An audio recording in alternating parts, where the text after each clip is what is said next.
The South African Health Products Regulatory Authority has raised concerns over the increasing availability of counterfeit weight loss products, including those claiming to be Ozempic.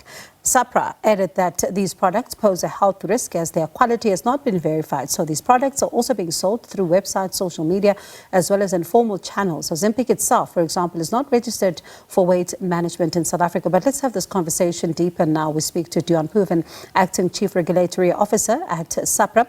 Good evening to you, Deon, and thank you so much for your time. So how widespread is this problem of, falsified products?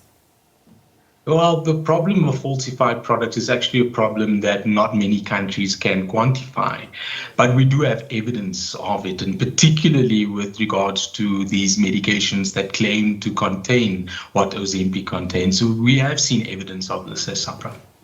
And when it comes into, just spotting, for example, one is wondering, how do I know if a product contains some of these elements, or it doesn't, or it's fake, or it's not? As a member of the public, how do I know?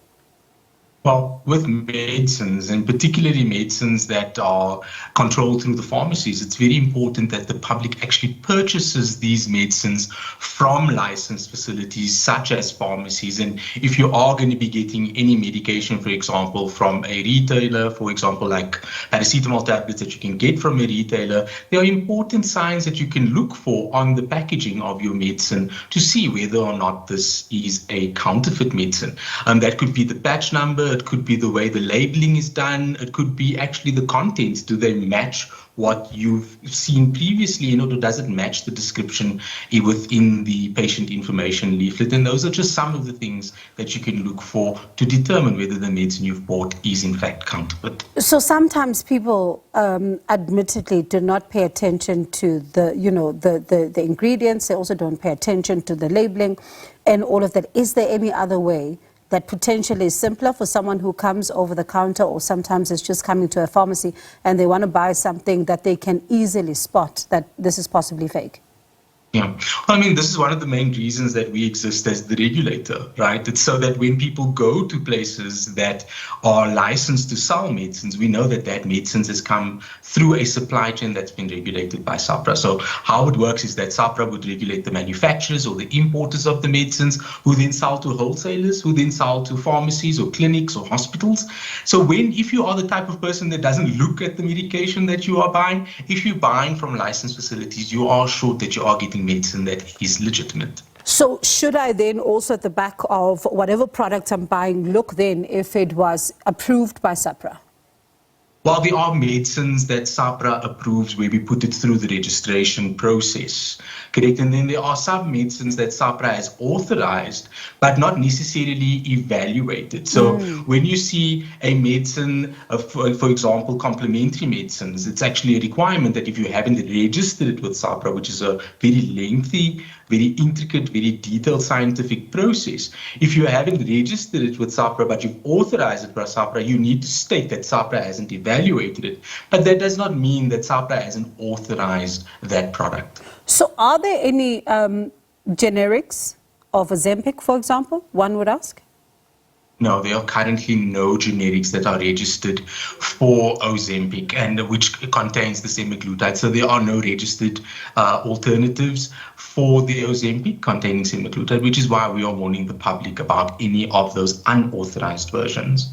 And there's another warning when I was reading your statement earlier, which is quite important, is how then people can get their hands on this. And that particular product, process is also one that some people are skipping as they're trying now to go through the back door, buying it from some of these people who are selling them counterfeits, that you need to go to a doctor, and the doctor is the only one that can be able to give you the Schedule 4 medication.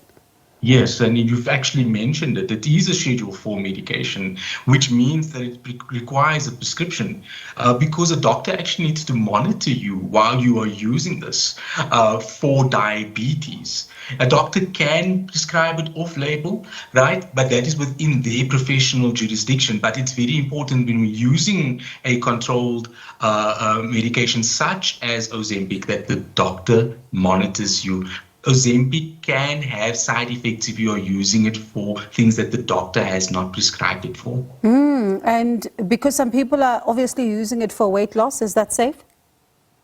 Well, I mean, Sapra hasn't evaluated the semaglutide, which is contained in Ozempic, for weight loss. We have only authorized it for diabetes. And when doctors are doing this, when they are prescribing semaglutide off-label, they actually take the responsibility for what happens with that patient. So the safety, to say it's safe for weight loss, is not something that SAHPRA has approved, but it's up to the doctor who takes that professional risk. As I've mentioned, if you're using a medication, there are adverse events, there are side effects to that, so it needs to be monitored by a doctor.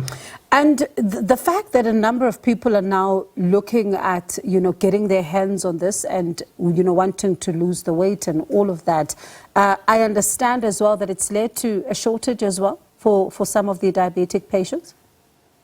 Well, I mean, the shortage which has been declared by the manufacturer, that's going to be happening at least until the end of 2024, has been driven not only by the demand for its use as a diabetic medication, but also by its demand, by the demand driven by off-label use. I mean, in other countries, semaglutide is registered under other names for weight loss purposes. It's not registered in South Africa for weight loss purposes, and it all comes from one or many very limited sources, I would say.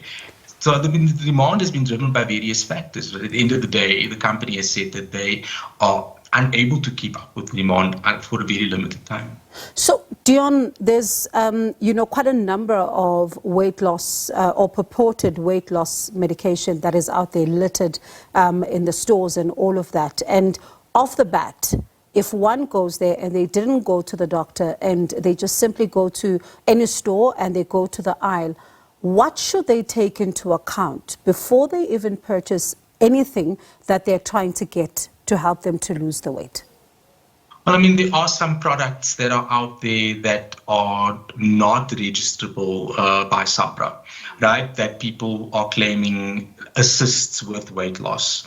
Now, any substance that works in your body pharmacologically, meaning that it's going to affect your body in a certain way, there is the potential for side effects. So if you are taking an over-the-counter, authorized, legitimate medicine, you need to take it under the supervision of your doctor, right? Or at least your healthcare professional, such as a pharmacist, right?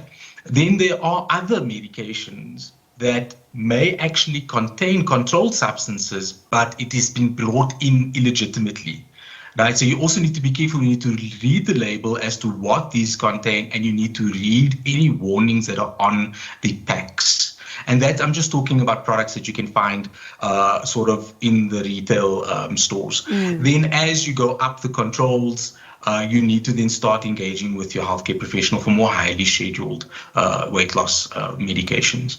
Deon, thank you so much for, just sharing these insights with us, because you think about the festive season, sometimes people overindulge and then quickly they want, something that is going to help them lose the weight very quickly. And it's important to be armed with information when you do this. Thank you so much. Appreciate your time this evening. Thank you for having me. Thank you. That's Deon Poovan, the Acting Chief Regulatory Officer at SAHPRA.